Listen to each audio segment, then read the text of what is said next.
Welcome to the most insane world of dragboat racing, where the 15 most dangerous dragboats ever built have pushed the boundaries of physics and survival on water.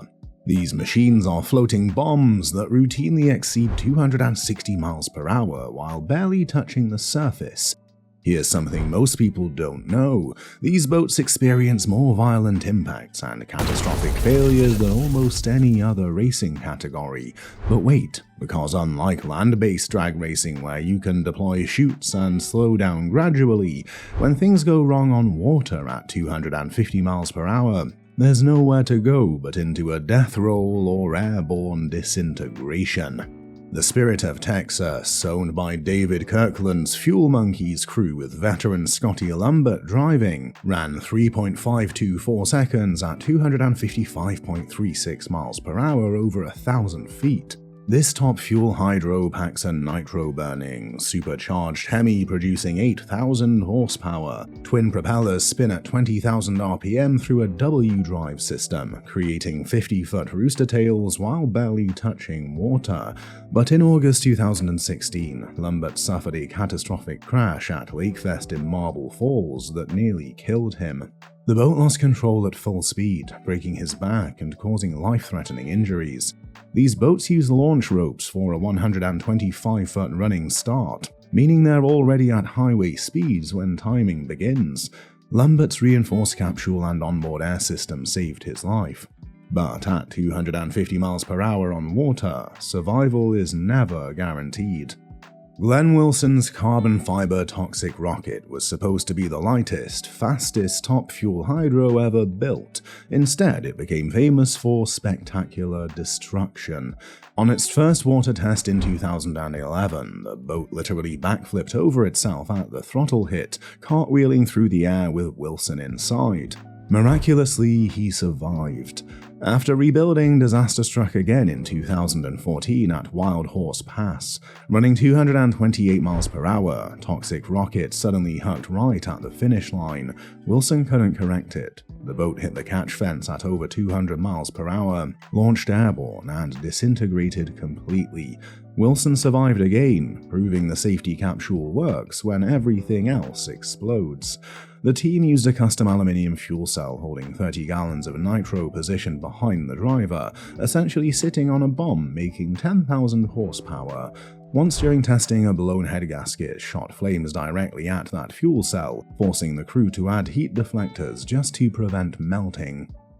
Owned by dragboat legend Tommy Thompson and NHRA top fuel racer Scott Palmer, Liquid Voodoo set a top fuel hydro speed record that seemed impossible: 265.9888 miles per hour over 875 feet. Driver Kevin Kinsley covered less than 900 feet while accelerating to nearly 270 miles per hour on water. Think about that for a second. This boat runs a 565 cubic inch nitro Hemi making over 10,000 horsepower. That engine isn't limited by what it can produce, but by what the hull can handle before tearing apart. At these speeds, water becomes as hard as concrete. If the boat gets slightly crossed up, the sponsons can catch and flip the entire hull end over end instantly. Running a top fuel hydro campaign costs $25,000 to $50,000 per race weekend when you factor in engine rebuilds, propeller maintenance, and logistics. A fresh nitro engine build runs $75,000 to $100,000. The forged propellers cost $5,000 each and might last 6 runs before reconditioning. This isn't a hobby, it requires serious sponsorship dollars. Before we dive into our next killer machine, I've got a crash coming that defied physics. Eddie Knox's Problem Child holds the 15 quickest 1,000 foot times in top fuel hydro history. Piloted by Darrell Ehrlich, this boat ran 3.368 at 253 miles per hour in San Diego and 3.39 at 261 miles per hour in Marble Falls, times that made competitors shake their heads in disbelief. The boat shares technology directly from Carlita Motorsports' NHRA team. But Ehrlich paid a price for those records. In 2013 at Wild Horse Pass, Problem Child flipped twice at 263 miles per hour. The boat was crushed into scrap. Alec survived, crawled out, and here's the insane part. The team rebuilt it overnight using different parts, and Alec drove it again the next day. At 263 miles per hour, a 4,000-pound boat has the kinetic energy of a freight train. When that energy releases, the forces are incomprehensible. The safety capsule protecting Alec is a carbon fiber and aluminium structure designed for impacts that would obliterate normal marine structures. It has its own flotation system and can detach completely from the hull, turning into a survival pod that skips across the water like a stone. The propellers spin at 20,000 RPM with one ear in the water while the other spins in the air. That asymmetric loading creates handling dynamics that are borderline uncontrollable. Jeff Gregory's Whiskey River represents everything terrifying about top fuel hydro racing. At the 2014 Diamond Dragboat Nationals, Gregory crossed the finish line at 250 miles per hour in a first-round win. Then his parachutes malfunctioned. At 250 miles per hour on water, parachutes aren't optional, they're the only way to slow down without crashing. When those chutes failed, Whiskey River veered left. Gregory fought desperately to regain control, but at those speeds, boats don't steer normally. The twin counter-rotating props kept generating massive thrust, pushing the boat sideways toward shore. Whiskey River hit the protective catch fence, launched airborne, and disintegrated. Gregory was airlifted out with a broken back and injuries that should have ended his career. His recovery took 4 years, but in 2018 he returned to Wheatland, the exact location where he nearly died, and piloted Tom Saucy's locked and loaded boat. But danger followed him. In 2012 at San Angelo, Whiskey River got crossed up mid-track, struck an unmanned jet ski tied to a dock, jumped over it, struck another parked jet ski, and narrowly missed a third with a rider on board. The fact that nobody died was pure luck. Lou Osman's Speed Sports Special, piloted by drivers including Jarrett Sylvie, was a constant threat running in the 240 to 260 miles per hour range. The boat used a conventional hydroplane hull rather than an outrigger configuration, riding on just 3 contact points, twin sponsons up front and a single propeller set at the rear. That's it. 3 tiny patches between 4,000 pounds and the water while an 8,000 horsepower engine tries to tear everything apart. The sponsons trap air underneath, creating a cushion that lifts the hull. Too much lift and the boat flips backward. Not enough and it's submarines, driving the nose underwater at 250 miles per hour, which inevitably leads to catastrophic tumbling. Speed Sports ran a nitro-burning supercharged Hemi, making between 7,000 and 10,000 horsepower depending on tune.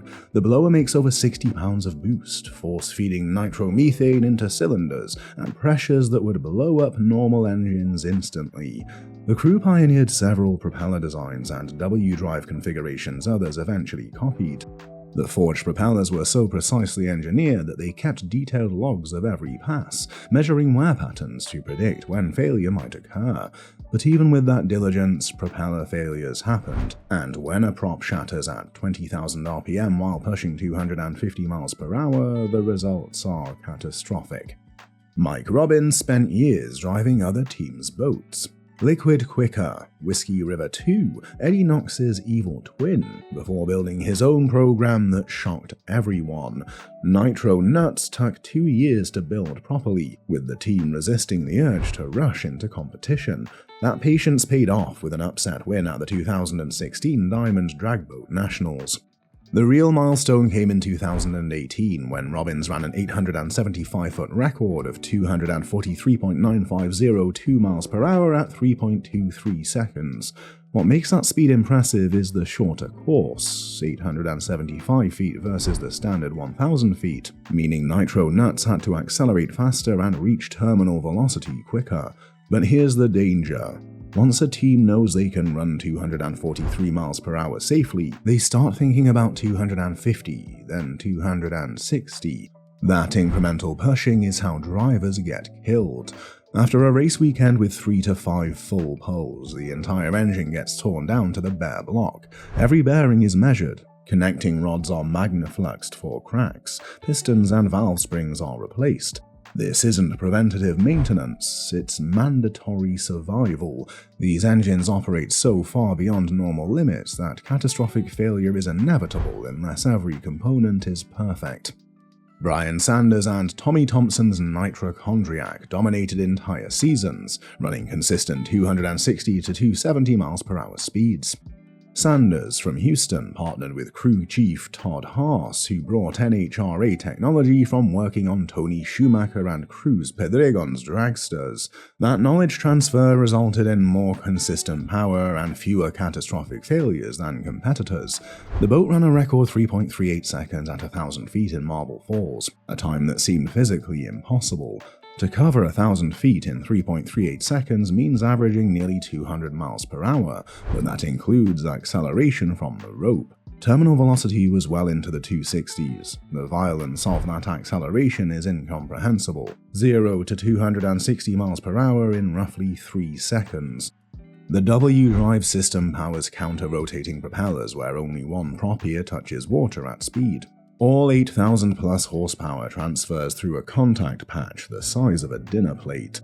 But here's the controversial reality. Running a championship top fuel hydro campaign requires budgets approaching $500,000 per season. Engine rebuilds alone cost $150,000 annually. A single crash destroying the boat represents $300,000 to $500,000 in losses. Some insiders believe the entire category might not survive another decade unless costs drop dramatically. Tyler Spears' Shockwave, owned by Bob Montgomery, nearly captured an unprecedented double championship in both top fuel and pro outlaw categories. During the 2018 Diamond Dragboat Nationals, Shockwave set an 875-foot record at 3.2139 seconds and 235.948 mph. That's covering roughly 3 football fields in barely over 3 seconds. Spear also competes in the ARCA Racing Series, making him one of few drivers who successfully crosses between land and water racing. That experience on asphalt translates into spatial awareness and throttle control that serves him well in a hydroplane doing 240 mph across choppy lakes. The engineering incorporates advanced composite layup techniques maximizing strength while minimizing weight. Every ounce matters when accelerating 4,000 pounds to 240 mph in 3 seconds. The team works with propeller manufacturers to create custom forgings specifically tuned for their boat. These props undergo stress testing and finite element analysis, but they still break unexpectedly. When a forged steel prop shatters at 20,000 RPM while pushing 240 mph, the shrapnel can puncture the hull or injure the driver despite protective capsules. Now we shift to unlimited hydroplanes, boats racing head-to-head in multi-lap formats rather than straight drag racing. Miss Madison represents this category where turbine-powered boats reach 200 mph, while making high-speed turns and battling other boats in close proximity. Unlimited hydroplanes run turbine engines producing 3,000 plus horsepower with instant throttle response. What makes them particularly lethal is their tendency to blow over, flip backwards when airflow under the hull creates too much lift. These boats are essentially aircraft wings on water. When a 10,000-pound hydroplane flips at 180 mph, the forces can be fatal even with modern safety equipment. The racing format differs from top fuel hydros. These boats run multi-lap heats with multiple competitors on course simultaneously. Drivers must worry about their own boat's dynamics, plus positioning relative to others, wake from competitors, and rooster tails that can completely blind them mid-turn. The strategic element adds complexity that makes mistakes more likely. Safety boats and divers are positioned around the entire course with air ambulances on standby. The U1 Miss Bardall dominated unlimited hydroplane races while suffering spectacular crashes and mechanical failures. This boat's cutting-edge hull design generated so much lift at speed that it routinely became airborne during races, sometimes flying 50 plus feet through the air before crashing back down. The impacts cracked ribs, caused concussions, and occasionally knocked drivers unconscious while still moving at race speed. The turbine engines produce power differently than piston engines. There's no transmission or gears, just There's no transmission or gears, just direct drive from turbine to propeller. That means throttle response is instant. The moment the driver pushes the pedal, 3,000 horsepower hits the water with no gradual build-up. For skilled drivers, that's an advantage. For anyone who overcorrects or panics, it's a death sentence. Miss Bardall's willingness to experiment with radical setups meant they were often first to discover new problems and new ways to crash. Financial costs of campaigning boats like Miss Bardall are staggering. Teams depend on sponsorship dollars and deep-pocketed owners willing to absorb losses for the thrill of competition. The most famous unlimited hydroplane in history, Miss Budweiser's red hull with Budweiser branding became synonymous with both success and risk. Multiple iterations raced over the years, each pushing technological boundaries. The most notable crash occurred when the boat flipped at speed, went airborne, and essentially disintegrated mid-flight. The engineering incorporated wind tunnel testing, computational fluid dynamics, and material science from Formula One and aerospace. The hull was crafted from advanced composites maximizing strength-to-weight ratios. Every component was optimized for speed, sometimes at the expense of safety margins. What made Miss Budweiser controversial was pressure to win. The Budweiser brand invested heavily with expectations of dominant performances. That pressure filtered down to crews and drivers who pushed equipment beyond conservative limits. The culture of winning at all costs led to risks that seem reckless in hindsight. Miss Thriftway competed during an era when drivers wore simple life vests and helmets rather than reinforced capsules and advanced safety gear. The tough-it-out mentality led to preventable tragedies. Drivers suffered broken bones, internal injuries, and concussions that went untreated in the rush to get back on course. The mechanical simplicity of boats from this era is both charming and terrifying. There were no computerized engine management systems, no telemetry, no GPS tracking. Drivers relied on feel, experience, and instinct while hoping nothing broke at the wrong moment. The handcrafted propellers were works of art, but also brittle. When they struck debris or experienced cavitation, they could shatter instantly, sending boats into uncontrollable spins. Debris strikes were common, and protective gear offered minimal protection against flying metal fragments. Pride of Pack and Pay combined raw speed with a dangerous tendency to become airborne at inopportune moments. This boat suffered multiple blowovers where it flipped completely backwards at speed, sending driver and boat tumbling through the air. In some incidents, the boat broke into pieces, with the driver remaining in the cockpit section that detached and became a crude survival capsule. What made this boat particularly challenging was its sensitivity to setup changes. Small adjustments to sponson angle or ride height could transform it from race winner to uncontrollable missile. The crew balanced maximum speed against controllability, often erring towards speed because that wins races. Drivers paid the price for those gambling decisions. The cultural impact extended beyond racing. These boats represented American engineering prowess and the willingness to push boundaries regardless of risk. Communities rallied around local teams, providing volunteer labor and financial support. When these boats crashed, entire communities mourned. Eddie the Thrill Hill successfully crossed between land-based top-fuel drag racing and top-fuel hydro boats, piloting the Texan to both triumph and disaster. His crash at Wild Horse Pass was so violent the engine went to the bottom of the lake. Legend says that same engine was later fished out and used in Hill's top-fuel dragster on asphalt. Hill ran speeds regularly exceeding 230 miles per hour, in an era when that velocity seemed impossible on water. He experimented with fuel mixtures, lower overdrive ratios, and propeller pitches others considered too dangerous. Finding speed meant operating where the margin between records and complete destruction was razor thin. What's controversial about Hill's era is the relative lack of safety equipment. Drivers wore basic fire suits and helmets, but reinforced survival capsules, onboard air systems, and advanced fire suppression didn't exist. Hill and his contemporaries strapped themselves to barely controlled explosives with minimal protection beyond skill and luck.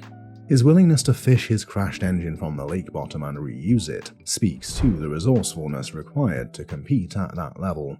If you found this deep dive compelling, check out my video on 10 old boat styles no longer built today, where we explore the history and engineering behind classic designs. What makes these drag boats fascinating is how they push technological boundaries while exposing the fundamental limitations of physics. No amount of engineering can fully tame 10,000 horsepower on water. No safety equipment guarantees survival when kinetic energy releases in catastrophic crashes. These boats existed where human skill, mechanical precision, and pure luck determined whether drivers walked away or were carried away. Modern top-fuel hydros and unlimited hydroplanes are still fundamentally dangerous machines that kill and injure drivers despite improvements. The sport continues because a small group of competitors accept those risks for the chance to be the fastest on water. Hit subscribe and drop a comment letting me know which boat on this list scared you the most.